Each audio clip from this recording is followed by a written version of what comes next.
సరిహద్దుల్లో ఉగ్రవాదాన్ని పెంచి పోషిస్తుంది. సొంత దేశంలోనే తీవ్రమైన ఆర్థిక రాజకీయ సంక్షోభాలతో అట్టుడుకుతుంది. మరోవైపు ఆ దేశానికి జలగండం పొంచి ఉంది. అదేదో వరద ముంచేస్తుందనుకుంటే పొరబాటే. తమ దేశానికి కీలకమైన నదీ వ్యవస్థలు ఎండిపోయాయి. 80% వ్యవసాయానికి నీరందక పొలాలు ఎండిపోయాయి.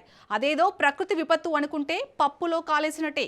ఉగ్రవాదానికి ప్రతీకారంగా పొరుగు దేశం జలాల సరఫరాను నిలిపేసింది.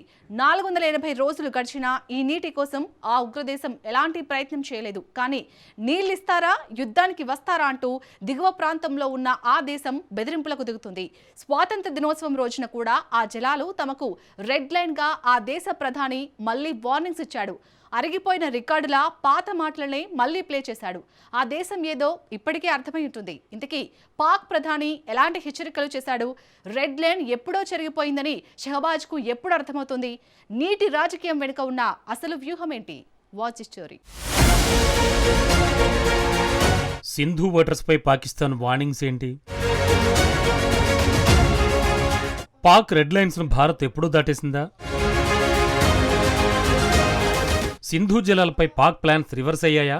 मैं वाशगाफ अल्फाज में ऐलान करता हूं कि पाकिस्तान के पानी की एक एक बूंद हमारी रेड लाइन है.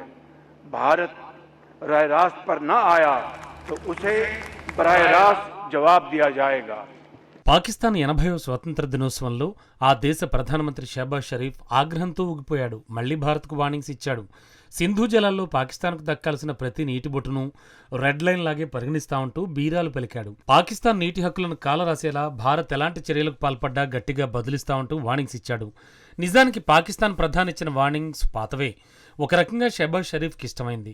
గతేడాది చైనాలోని షాన్బే వేదికగా చేసుకుని ఇవే కారుకూతలు కూశాడు. ప్రతిష్టాత్మక 80వ స్వతంత్ర వేడుకల్లో కూడా మళ్లీ అవే వార్నింగ్స్ను పునరావృతం చేస్తున్నాడు. క్యాలెండర్ మారడం మినహా షరీఫ్ మాటల్లో కొత్తదనం ఏమీ లేదు. సరిగ్గా 480 రోజుల క్రితం సింధు జలాల ఒప్పందాన్ని భారత్ నిలిపివేసింది. అయినప్పటికీ ఆ కాలమంతా పాకిస్తాన్ కేవలం ఒకే హెచ్చరికను పదే పదే వెల్లవేయడం తప్ప మరేం చేయలేదు. కాబట్టి పాకిస్తాన్ ప్రధాని బెదిరింపులను ఎవరైనా సీరియస్గా పరిగణించే ముందు పాకిస్తాన్ అసలు ఏం చేయదలుచుకుంది, ఎందుకు పదే పదే అవే కారుకూతలు కూస్తోంది అని ప్రశ్నించుకోవడం అవసరం. ఇస్లామాబాద్ నిజంగానే భారత్తో నీటి ఘర్షణలకు సిద్ధమవుతోందా, లేదంటే సొంత ప్రజల వద్ద పరువు దక్కించుకోవడానికి మాటల గరడిచ్చేస్తోందా? వాస్తవానికి సింధు జలాల విషయంలో పాకిస్తాన్ ఇలాంటి హెచ్చరికల భాషను ఉపయోగించడం ఇదేం తొలిసారి కాదు. ఈ ఏడాది జూన్లో ఆ దేశ సమాచార మంత్రి అతావుల్లా తరార్ కూడా భారత్కు వార్నింగ్ ఇచ్చాడు. సింధు జలాలు పాకిస్తాన్కు జీవనాడి మాత్రమే కాదని అది ఒక రెడ్ లైన్ అన్నాడు. ఇది రక్షణ మంత్రి ఖవాజా ఆసిఫ్ అయితే మరో అడుగు ముందుకేశాడు. తమ నీటి భద్రతకు తీవ్ర ముప్పు వాటిల్లిందని భావిస్తే యుద్ధానికైనా పాకిస్తాన్ వెనకడబోదని స్పష్టం చేశాడు. దీన్ని బట్టి చూస్తే భారత్ను బెదిరించడం కేవలం వ్యూహాత్మక సిద్ధాంతం మాత్రమే కాదు, మాటల తూటాల తీవ్రతను పెంచడమే. అయితే ఇస్లామాబాద్ ఎదుర్కొంటున్న సమస్య ఏంటంటే భారత్ తీసుకున్న నిర్ణయం కూడా కొత్తదేం కాదు. 1960 నాటి సింధు జలాల ఒప్పందం IWT ప్రకారం సింధు నదీ వ్యవస్థలోని 6 నదులను విభజించారు. రావి, బియాస్, సట్లెజ్ అనే తూర్పు నదులపై భారత్కి ఎలాంటి నియంత్రణ లేని వినియోగ హక్కులు లభించాయి. సింధు, జీలం, చీనాబ్ అనే పశ్చిమ నదుల నీటిలో అధిక జలాలు పాకిస్తాన్కి కేటాయించారు. అదే సమయంలో వ్యవసాయం, గృహావసరాలు, జల విద్యుత్ ఉత్పత్తి కోసం ఈ పశ్చిమ నదులపై భారత్ పరిమితంగా హక్కులు దక్కించుకుంది. అయితే భారత్పై పాకిస్తాన్ పదే పదే కయ్యానికి కాలు దూతోంది. 4 యుద్ధాల్లో ఘోరంగా ఓడిపోయింది. ఆ తర్వాత పలు ఉగ్రవాద దాడులకు తెగబడింది. అయినప్పటికీ సింధు జలాల ఒప్పందాన్ని భారత్ టచ్ చేయలేదు. కానీ 2025 ఏప్రిల్ 22న కాశ్మీర్లోని పహల్గామ్లో మరోసారి పాకిస్తాన్ ఉగ్రదాడికి దిగింది. పహల్గామ్ ఉగ్రదాడిలో 26 మంది అమాయకులను పాకిస్తాన్ ఉగ్రవాదులు పొట్టనబెట్టుకున్నారు. దీంతో పాకిస్తాన్కి ఎక్కడో ఒక చోట బ్రేకులు వేయాలని భారత్ యోచించింది. ఈసారి అనూహ్యంగా స్పందించింది.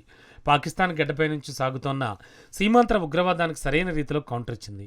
సింధు జలాల ఒప్పందాన్ని నిలిపివేస్తున్నట్లు భారత్ ప్రకటించింది.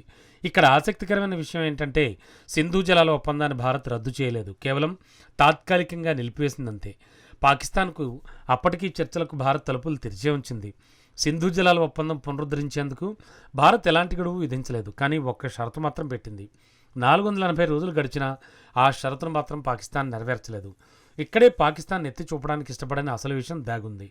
షహబాజ్ షరీఫ్ భారత్ను బెదిరిస్తుంటే మరోవైపు ఆయన సొంత దేశం అనేక సమస్యలతో అట్టుడుకుతోంది. ఖైబర్ పఖ్తూన్ఖ్వా రాష్ట్రంలో టీటీపీ భీకర దాడులు చేస్తోంది. ముఖ్యంగా భద్రతా దళాలను టార్గెట్ చేస్తోంది. ఆ ప్రాంతం ఎప్పుడు ఎక్కడ ఎలాంటి బాంబు పేలుతుందో తెలియక పాకిస్తాన్ భయంతో వణుకుతోంది. ఇక బలూచిస్తాన్ రెబెల్స్ స్వాతంత్రం ప్రకటించుకున్నారు. తాజాగా పాకిస్తాన్ స్వాతంత్ర దినోత్సవం జరుపుకుంటుంటే బలూచిస్తాన్ ప్రజలు మాత్రం పాకిస్తాన్ జాతీయ జెండాలను తగలబెట్టారు. తమ నిరసనలు తెలియజేశారు. మరోవైపు పాక్ ఆక్రమిత కశ్మీర్ పీఓకేలో మానవ హక్కుల ఉల్లంఘన ఆరోపణలు కొనసాగుతున్నాయి. పాకిస్తాన్ భద్రతా బలగాల అణచివేతలో 100 మందికి పైగా మరణించినట్లు నివేదికలు వెల్లడిస్తున్నాయి. అక్కడి నిరసనలు హింసాత్మకంగా మారాయి. ఇక దేశవ్యాప్తంగా అట్టుడికిస్తున్న మరో సమస్య మాజీ ప్రధాని ఇమ్రాన్ ఖాన్ జైల్లోనే ఉండడం. ఇప్పుడు ఇమ్రాన్ ఖాన్ చనిపోయాడు అనే ప్రచారం జరుగుతోంది. ఇమ్రాన్ పార్టీ పీటీఐ నేతలు ఇప్పుడు పాకిస్తాన్ ఆర్మీపై యుద్ధం ప్రకటించారు. దీన్ని బట్టి పాకిస్తాన్ ప్రభుత్వం దేశీయంగా ఎన్నో సమస్యలతో సతమతమవుతోందని అర్థమవుతోంది. ఇప్పుడు అకస్మాత్తుగా సింధు జలాల విషయంలో భారత్కు వార్నింగ్స్ ఇవ్వడం అక్కడి పాలకులు అనుసరించే సాధారణ పాత వ్యూహమే.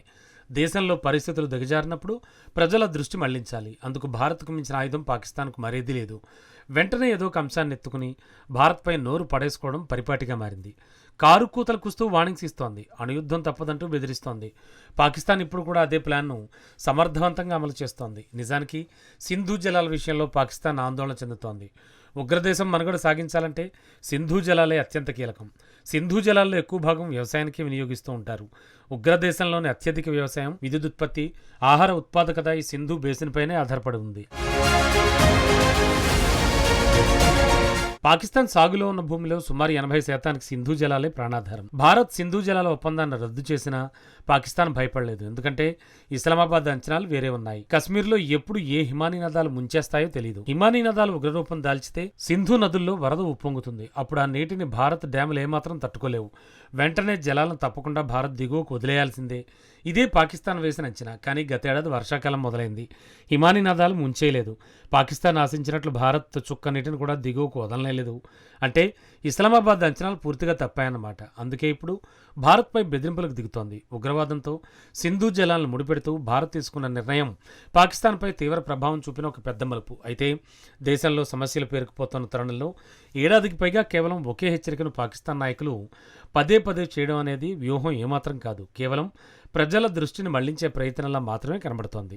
సింధు జలాలు పాకిస్తాన్కు రెడ్ లైన్ అని షహబాజ్ షరీఫ్ అంటున్నారు. కానీ భారత్ ఈ వాదనను ఏడాది క్రితమే వింది. పైగా ఢిల్లీ తన వైఖరిని మార్చుకోలేదు. అందుకే ఈ తాజా బెదిరింపు పాత పడిపోయినట్లు అనిపిస్తోంది.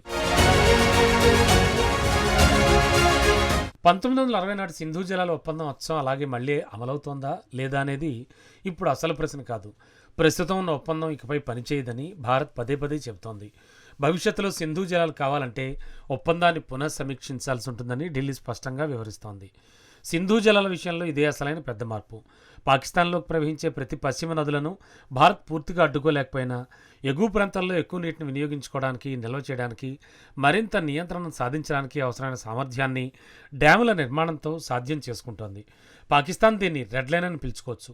యుద్ధ బెదిరింపులకు దిగొచ్చు, మధ్యవర్తిత్వం కోసం వెళ్లొచ్చు. కానీ ఆ దేశం పునరుద్ధరించుకోవాలని కోరుకుంటున్న ఆ ఒప్పందం నిలిచిపోయి ఇప్పటికే 480 రోజులు గడిచిపోయాయి. కాబట్టి ఇస్లామాబాద్ ఎదురు చూస్తున్న ప్రశ్న ఒక్కటే: ఇస్లామాబాద్ రెడ్ లైన్ భారత్ దాటుతుందా లేదా? మ్యాటర్ కాదు, అసలు ఆ రెడ్ లైనే ఎప్పుడూ మారిపోయిందనే సంగతి పాకిస్తాన్కి అర్థమైందా లేదా అన్నదే అసలు ప్రశ్న.